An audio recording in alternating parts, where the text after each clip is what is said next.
many shots fired, 20 at least we hear. So one worker who heard the shots locked himself in the kitchen and then called police. Another worker who was driving home was caught in the crossfire. The bullets was like right where her body was. A terrifying close call. A woman was driving home from work in Chinatown-International district. She was waiting at the stop sign at South Weller Street and Ranier Avenue South around 10 Friday night when the unmentionable happened. Nia Bui, the manager of Hello M, is the woman's neighbor. She was waiting at the stop sign and they started shooting at each other. And one of the guys he was trying to use her car as a shield or like hide behind the car. And then the other guys kept on shooting. After that, the guys ran off, and then she just freaked out and she went back over here. Workers at Humble Pie say they heard as many as 20 shots fired. They locked themselves in the kitchen as they're supposed to do and called the police as they're supposed to do.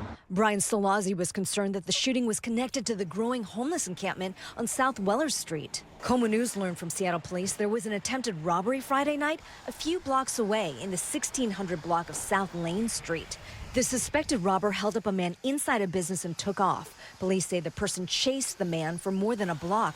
The two people fired shots at each other. Police arrived and eventually both were arrested. Fortunately, no one was hurt by the gunfire. Yeah, hey there, Tammy. Well, this new tiny house village is located in Ranier Beach. Has 40 units that are ready for temporary housing, and leaders from Lehigh do say it's been ready for about 2 weeks now. They also say if they had the funding, they could open up as soon as tomorrow. This is our tiny house example unit. Brand new and ready to go, the South End Tiny Home Village sits empty here in Ranier Beach.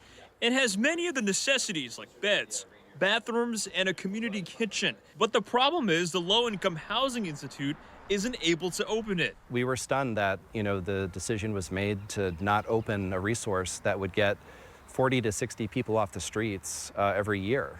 We could open our doors tomorrow. John Grant is Lehigh's chief strategy officer. He says they built the village through donations and partnerships, but the problem is they need funding to operate it so they can cover the costs for things like utilities and staff. We applied for funding through the Regional Homelessness Authority. The proposal that we put together would have opened this village weeks ago. But unfortunately, our proposal was deemed to be not competitive. We reached out to the King County Regional Homelessness Authority to see why.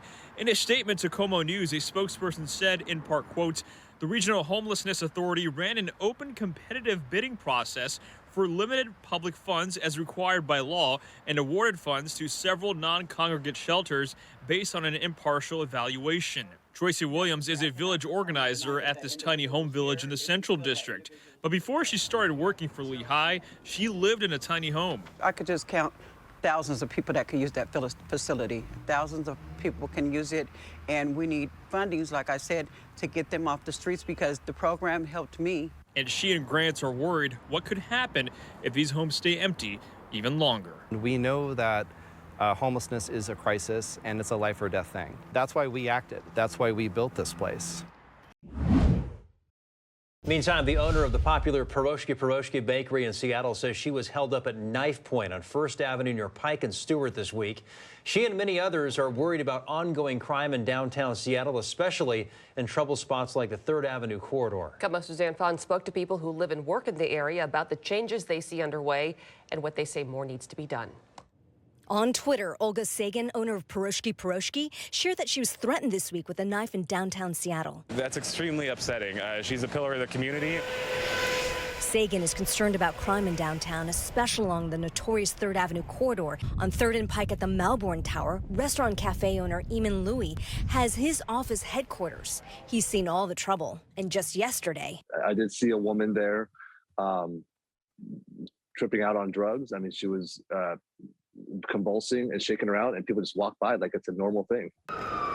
Even though a mobile precinct and several police units are now posted in front of his building, he's still concerned. My main question is, what's the long-term plan of sustainability? The policies that have been enacted over the years have actually led to this.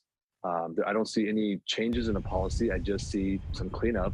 Alexander is the owner of Iron and Oak Protective Services. His staff patrols 3rd Avenue. We're now down to 1 incident every 2 to 3 days. So that doesn't mean the incidents have been resolved completely, but the area is improving. People like Olga worry about the crime returning and the mobile precinct going away. We asked Councilman Andrew Lewis and the mayor's office about it. It's good that we have this permanent, dedicated, sustained police presence on 3rd Avenue, but we need to do additional things to keep making progress in that corridor, because, you know, what we've been doing certainly isn't enough yet. In downtown Seattle, Suzanne Fawn, KOMO News. A Seattle man is going to prison for 45 years after fatally shooting 2 people and injuring others back in March of 2019. Tad Norman of Lake City was in court today to receive his sentence and hear from his victims and their loved ones. KOMO's Nick Popham was in the courtroom this afternoon and has that report. This courtroom is crowded on the 9th floor of the King County Courthouse, and they're here to learn the fate of Tad Norman. Almost everyone in the room is here because their lives were forever changed by Norman on March 27th, 2019. 4 people's lives changed. 2 of us are still here and 2 of us aren't. On that day, Norman, after heavily drinking, shot and killed Dr. Bob Hassan, stole his car, and then crashed into another car, killing Richard Lee, and then shot and injured Metro bus driver Eric Stark and schoolteacher Deborah Judd. This afternoon in court, Judd, Stark, and Hassan's daughter were able to share how that day has affected them.